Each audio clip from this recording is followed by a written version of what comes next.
ఓటర్లు ఉద్దేర మనసులేరో, ఉత్తుత్త మనసులేరో, ఓటర్లు ఉద్దేర మనసులేరో. డబ్బిస్తే ఓటేస్తారో లేకుంటే ఇంట్లోనే కూసుంటారో, డబ్బిస్తే ఓటేస్తారో లేకుంటే ఇంట్లోనే కూసుంటారో. ప్రజాస్వామ్యంలో ప్రజలే లంగలు,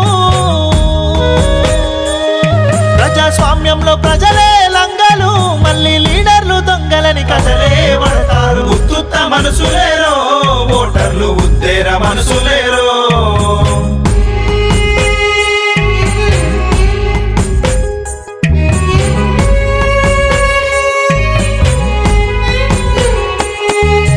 కులము పేరు చెప్తారో, ఓట్లు లెక్క గట్టుకుంటారో.